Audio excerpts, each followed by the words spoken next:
40.000 soldados otomanos, veteranos de 100 guerras durísimas, desembarcaron en una pequeña isla en medio del Mediterráneo. Su objetivo era simple: borrar del mapa a los caballeros de San Juan y abrir el camino a la mismísima Roma. Frente a ellos apenas había 500 caballeros, respaldados únicamente por aldeanos y mercenarios malteses. A simple vista, ni siquiera era una competición. Los otomanos contaban con uno de los ejércitos más feroces del mundo, 200 buques de guerra, 70 cañones imponentes y 6.000 jenízaros de élite. Hombres que jamás habían conocido la derrota. Los caballeros eran superados en número en una proporción de casi 10-1. Y, sin embargo, resistieron durante 4 meses. Lo que ocurrió en Malta en el verano de 1565 fue un enfrentamiento entre el poderío del Imperio Otomano en su apogeo y una pequeña orden cristiana decidida a hacer valer su última resistencia. Bienvenidos a la gran historia, donde les traemos las batallas olvidadas que moldearon nuestro mundo. Si te encantan las historias de coraje, estrategia y adversidades imposibles, esto nos ayuda a mantener viva la historia. Entonces, ¿cómo una pequeña roca en el mar se convirtió en el cementerio de un imperio? ¿Qué clase de coraje impulsa a un hombre a resistir cuando 40.000 enemigos se acercan? ¿Y qué combinación de tácticas, terreno y fe permitió a unos cientos de caballeros detener en seco la maquinaria de guerra del sultán? Descubrámoslo. Al observar un mapa del Mediterráneo, Malta no parece gran cosa al principio, solo un pequeño punto entre Sicilia y la costa norteafricana. Pero esa pequeña isla se encontraba en la encrucijada de 2 imperios. Quien controlara Malta prácticamente podía controlar todas las rutas marítimas principales entre Europa y Oriente Medio. Por eso, durante el siglo XVI, se convirtió en una de las fortalezas más importantes de todo el mundo mediterráneo. El último obstáculo real que se interponía en el avance del Imperio Otomano hacia Europa Occidental.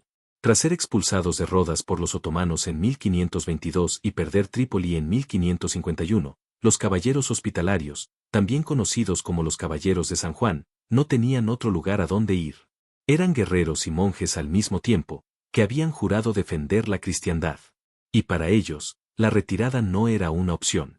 Así que, cuando el emperador Carlos les concedió la isla de Malta en 1530, la convirtieron en su nueva fortaleza, su último bastión. Y no perdieron el tiempo. Durante las siguientes 3 décadas, excavaron, construyeron y fortificaron cada centímetro de aquella isla rocosa. Cada bastión, cada muralla, cada emplazamiento de artillería formaba parte de un plan a largo plazo para hacer de Malta una ciudad casi inexpugnable. Eran algo único. Una hermandad soberana con sus propias leyes, armada y misión. Su lema lo resumía a la perfección: Tuitio fidei et obsequium pauperum, defensa de la fe y servicio a los pobres. Pero su defensa de la fe no era solo simbólica. Cazaban y capturaban activamente barcos musulmanes, atacaban las rutas comerciales otomanas, rescataban esclavos cristianos, y en general, amargaban la vida a cualquiera que navegara bajo la bandera de la media luna. Su líder durante el asedio, el gran maestre Jean Parisot de Valette, ya rondaba los 70 años, liderando a hombres en brutales combates cuerpo a cuerpo a esa edad, quienes habían pasado toda su vida luchando contra los otomanos. Bajo su liderazgo, los caballeros no se quedaron de brazos cruzados. Libraron lo que llamaban corso, básicamente piratería legalizada. Desde los puertos de Malta, sus veloces barcos cazaban buques mercantes otomanos e incluso venecianos que comerciaban con los turcos.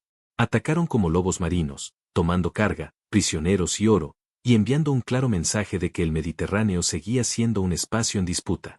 Pero, por supuesto, ese tipo de acoso no podía quedar impune para siempre. El punto de inflexión llegó cuando los caballeros capturaron un enorme barco mercante otomano perteneciente a Custira A, el eunuco jefe del sultán, un hombre de enorme influencia en la corte de Solimán. Esa fue la gota que colmó el vaso.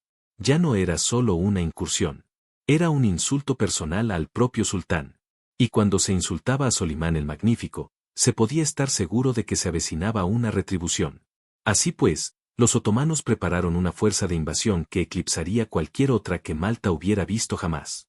Las cifras por sí solas revelan a qué se enfrentaban los caballeros. La flota de invasión otomana constaba de unos 200 buques de guerra y entre 35.000 y 40.000 hombres, incluyendo 6.000 jenízaros, la infantería de élite del imperio. Su arsenal contaba con 70 cañones de asedio, algunos tan imponentes que pesaban 30 toneladas y podían disparar balas de piedra de 270 kilogramos a lo largo de 2,5 kilómetros.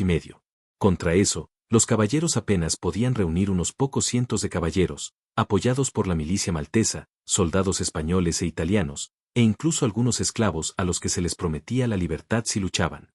El desembarco del ejército otomano en Malta en 1565 fue una de las mayores operaciones militares de su época. El sultán había puesto a 2 hombres al mando de la expedición. El primero era Mustafa Pachá, un general veterano y curtido en la batalla, con más campañas de las que la mayoría de los hombres podían contar. Era cauteloso, metódico y prefería el peso lento y aplastante de los asedios terrestres. El segundo era Pali Pasa, más joven, ambicioso y no por casualidad, casado con la sobrina del sultán. Era comandante naval, como cualquier almirante que se precie, pensaba en términos de barcos, puertos y control marítimo. Ya se puede prever el problema, ¿verdad? 2 comandantes poderosos, 2 egos, 2 visiones completamente diferentes de cómo ganar. Mustafa quería marchar tierra adentro y tomar primero Mdina, la antigua capital situada en el centro de la isla. Su lógica era simple, controlar el corazón y todo lo demás encajaría. Pial, por otro lado, argumentaba que debían asegurar primero las fortalezas costeras, especialmente las que custodiaban el puerto de Maram Sit para que la flota pudiera fondear con seguridad. Ambos planes tenían sentido, pero no podían hacerlo todo a la vez. Y en lugar de unidad, lo que obtuvieron fueron disputas, dudas y pérdida de tiempo. En esta complicada lucha de poder entró uno de los nombres más temidos de la historia naval del Mediterráneo, Turgut Reis, también conocido por los europeos como Dragut. No era un corsario cualquiera. Para entonces, Dragut se había convertido en una leyenda. Llamado el rey sin corona del Mediterráneo. Había pasado décadas asaltando costas, comandando flotas y burlando a los almirantes europeos. Cuando llegó, tanto Mustafa como Pial fingieron agradecer su ayuda, pero en privado temían ser eclipsados por él. Al principio, la llegada de Dragut trajo consigo cierta orientación. Apoyó el plan de Pial de atacar el fuerte de San Telmo, una pequeña fortaleza con forma de estrella situada en la punta de la península de Ciberras, que custodiaba la entrada a los puertos. Pensaban que tomar San Telmo les abriría las puertas a Virgu y Senguea, donde se encontraban las principales defensas de los caballeros. Cuando el ejército otomano desembarcó, tardó 10 días enteros solo en desembarcar su artillería y establecer sus campamentos. San Telmo nunca fue diseñado para resistir un asedio a gran escala. Originalmente era un simple puesto de vigilancia, convertido en un bastión estrellado alrededor de 1552. Podía albergar, como mucho, unos pocos cientos de hombres. Su diseño era vanguardista para la época. Esos bastiones angulares, imagínenselos como puntas de flecha que sobresalen de las murallas, ayudaban a desviar las balas de cañón en lugar de absorber el impacto completo. Y tras esas murallas, los defensores contaban con algunos de los soldados más duros y decididos del Mediterráneo. El gran maestro Lavalette sabía que San Telmo no resistiría eternamente, pero también sabía que cada día que resistiera le proporcionaba un tiempo precioso para reforzar sus principales defensas en el puerto. Así que ideó una estrategia brutal pero efectiva, un sistema de rotación. Al amparo de la oscuridad, pequeñas embarcaciones transportaban tropas de refresco, pólvora y suministros al fuerte. Al mismo tiempo, evacuaban a los heridos. Fue un relevo mortal. De día, la guarnición luchaba a muerte. De noche, los refuerzos llegaban sigilosamente desde Virgu. Y funcionó. Lo que los otomanos pensaron que tomaría quizás una semana, terminó alargándose durante 35 días atroces. El bombardeo constante, con miles de balas de cañón que caían sobre el fuerte diario, convirtió San Telmo en poco más que escombros. Pero, de alguna manera, los defensores seguían contraatacando. Entonces llegó otro golpe para los otomanos. El propio Dragut murió. Nadie sabe con certeza cómo. Algunos relatos dicen que fue alcanzado por una bala de cañón de los defensores. Otros creen que fue fuego amigo. En cualquier caso, su muerte fue devastadora. Era su comandante más experimentado, y sin él, las grietas en el liderazgo otomano se agrandaron aún más.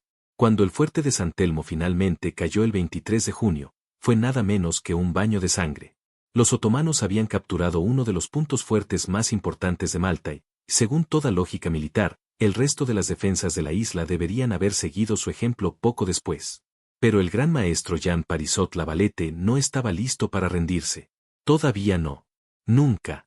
Los turcos le ofrecieron generosas condiciones de capitulación, una paz honorable, la oportunidad de perdonar a sus hombres y poner fin a la carnicería. Lavalette se negó rotundamente. Comprendió que en cuanto abriera la puerta a la negociación, el espíritu del defensor se quebraría. Cuando la gente empieza a imaginar la paz, deja de creer en la victoria. En lugar de eso, recurrió a un tipo de arma diferente, su propia gente. Lavalette sabía que este asedio se decidiría tanto por la moral como por los mosquetes. Así que recurrió a la psicología. Si los civiles se quedaban de brazos cruzados, el miedo se propagaría como una enfermedad. Pero si trabajaban, acarreando piedras, reconstruyendo muros, llevando pólvora bajo fuego enemigo, tendrían un propósito, y el propósito, creía él, era más fuerte que el miedo. Una mente ociosa genera pánico, decía a menudo en espíritu, si no con palabras. Y se aseguró de que cada hombre, mujer y niño de Malta tuviera algo que hacer. Aún así, la situación era desesperada. La caída de San Telmo había sido brutalmente indescriptible. Rumores de atrocidades otomanas, mutilaciones, ejecuciones, incluso los cadáveres de caballeros caídos, circulaban burlonamente por el puerto, arrasando la población como un reguero de pólvora. Lavalette temía algo aún más peligroso que el enemigo extramuros. La desesperanza en su interior. Le preocupaba que los soldados en retirada pudieran traer historias de desesperación a las principales fortalezas, infectando a otros con la duda, lo que hoy llamaríamos un contagio moral. Y en un asedio, la moral lo es todo. Cuando el miedo se apodera de ti, ningún muro es lo suficientemente alto como para salvarte. Así que tomó una decisión despiadada.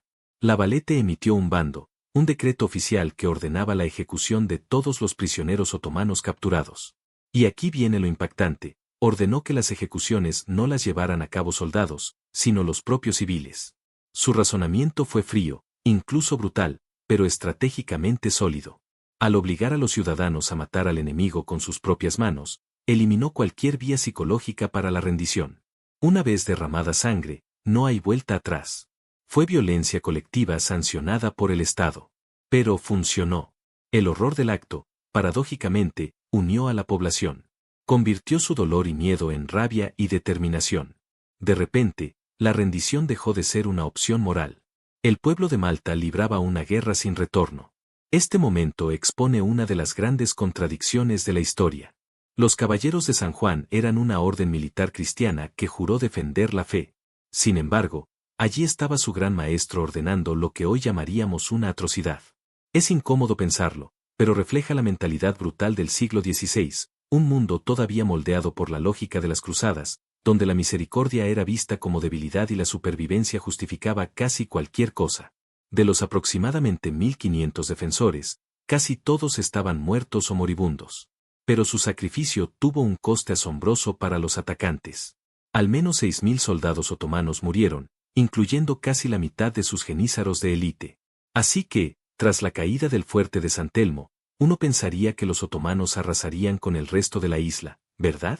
Habían pasado más de un mes reduciendo a cenizas un pequeño puesto avanzado, perdiendo miles de hombres en el proceso.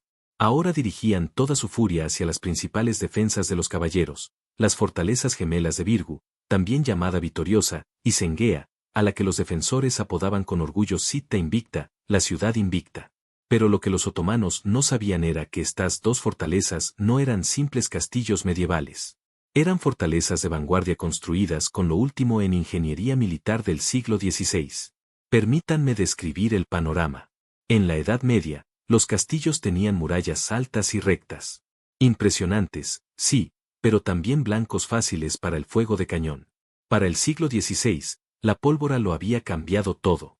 El nuevo estilo europeo de fortificación, llamado traza italiana o diseño italiano, revolucionó por completo el concepto. En lugar de imponentes murallas, los caballeros construyeron murallas bajas y gruesas con formas angulares que podían absorber las balas de cañón en lugar de destrozarse bajo ellas. Virgu y Sengea eran ejemplos clásicos de este diseño. Cada bastión estaba posicionado de forma que sus cañones pudieran cubrir los flancos de sus vecinos, creando zonas de fuego cruzado mortales. Frente a las murallas principales, cavaron zanjas profundas y anchas, algunas de más de 6 metros de profundidad, que convertían los asaltos directos en un acto suicida. Además, añadieron defensas secundarias como las contraguardias del puerto de Coora.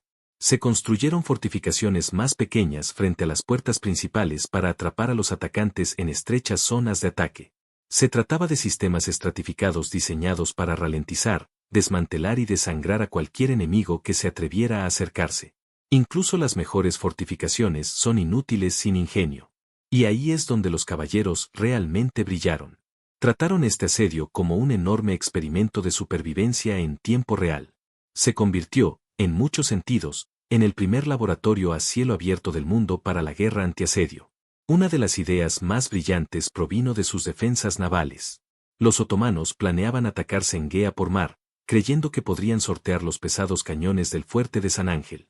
Para bloquearlos, los caballeros tendieron una enorme cadena de hierro, una especie de barrera metálica flotante, a lo largo de la estrecha boca del puerto entre Virgu y Sengea. Bajo la superficie, colocaron hileras de estacas o empalizadas de madera submarinas, que acechaban como lanzas bajo las olas. Así que cuando los otomanos intentaron una maniobra audaz, arrastrando unos 100 barcos de guerra por la península de Ciberras para burlar los cañones principales y lanzar un asalto anfibio sorpresa, se toparon con esa trampa mortal oculta. La cadena y las estacas destrozaron su ataque antes de que pudiera comenzar. Y esa no fue la única sorpresa que les aguardaba. Los otomanos trajeron consigo una impresionante tecnología de asedio propia. Construyeron enormes torres de asedio de madera de varios pisos, con puentes levadizos que se extendían sobre las murallas y pieles de animales húmedas que cubrían el exterior para evitar que los defensores las incendiaran. También usaron mantas, refugios móviles que permitían a la infantería avanzar de forma encubierta. Sobre el papel, parecía la tormenta perfecta del arte de asedio de la primera época moderna. Pero los caballeros y los ingenieros malteses no estaban dispuestos a dejar que esas torres se derrumbaran sin oposición.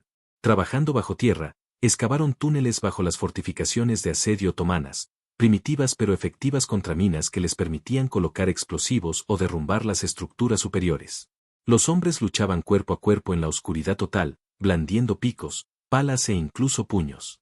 No había disparos, solo el eco del hierro golpeando el hueso, los gritos de los hombres ahogándose en el polvo. Estas eran las batallas olvidadas bajo tierra, donde no se pedía ni se daba cuartel. Los caballeros también demostraron ser sorprendentemente avanzados en ingeniería civil. Construyeron un complejo sistema de drenaje y canales de agua bajo Virgu y Sengea, tan sofisticado que rivalizó o incluso superó al de la mayoría de las ciudades europeas de la época. Mantuvo los fuertes secos y estables a pesar de los constantes bombardeos y túneles. Mejor aún, idearon algo francamente genial. Construyeron posiciones de artillería ocultas dentro de las murallas de la fortaleza, cañones ocultos tras falsas fachadas de ladrillo.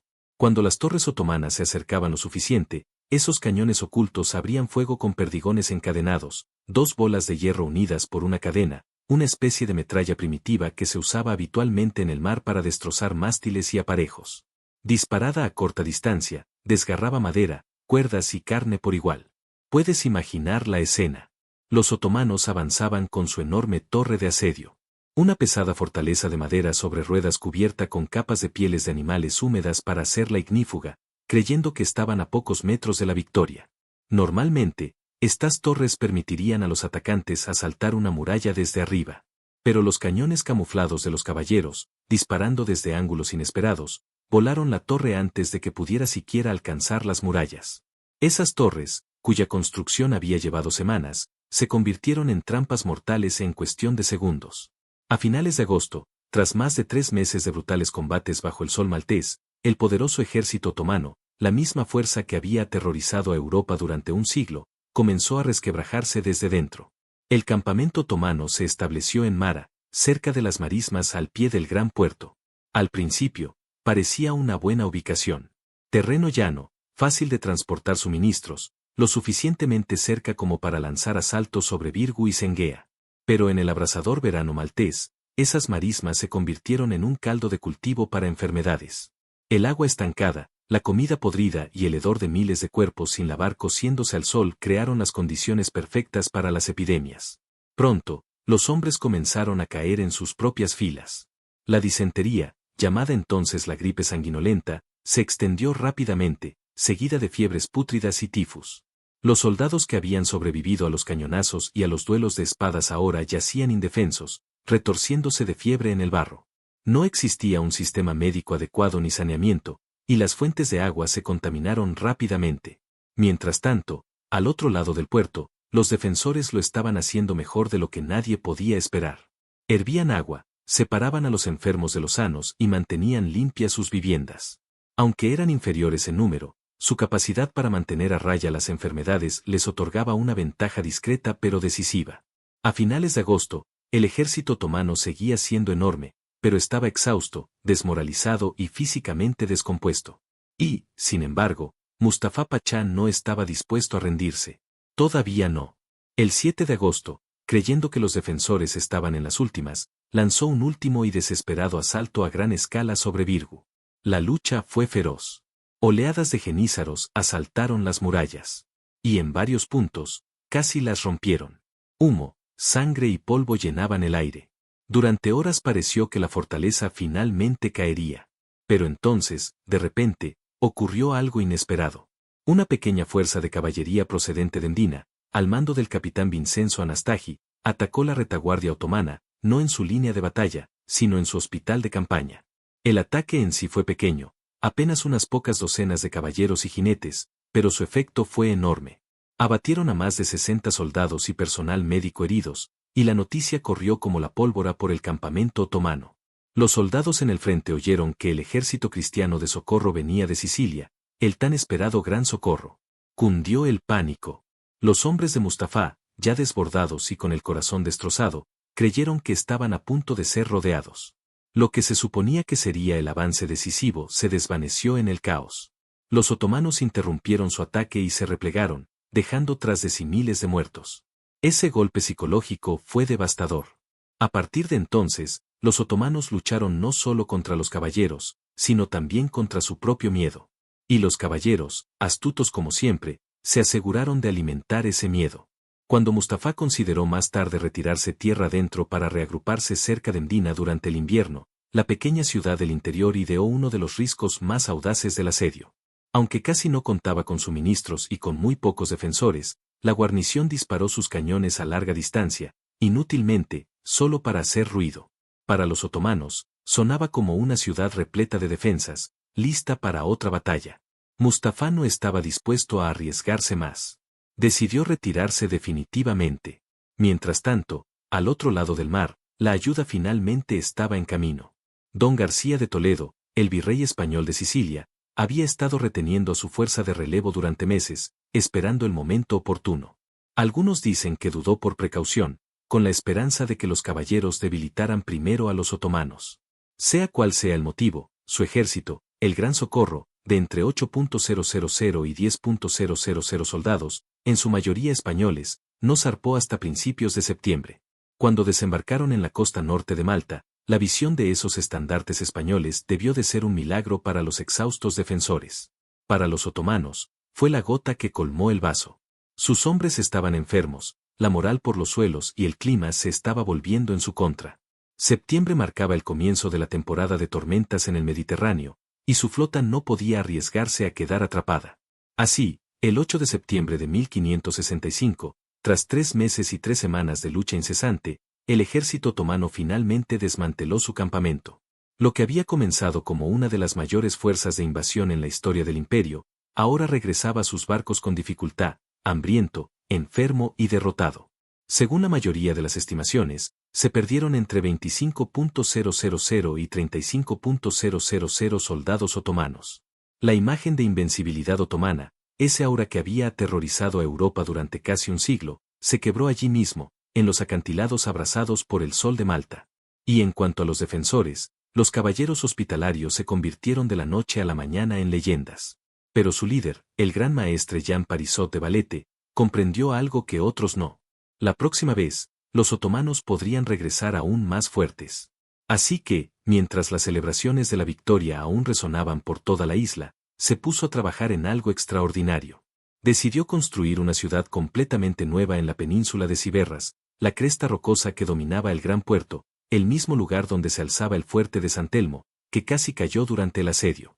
En marzo de 1566, menos de un año después de la batalla, se colocó la primera piedra de lo que se convertiría en la Valeta, llamada, por supuesto, en honor al propio La Valette.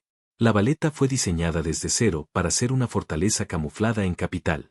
Sus murallas seguían los trazos itálicos, esos bastiones angulares que podían desviar el fuego de los cañones y cubrirse mutuamente con campos de fuego entrelazados.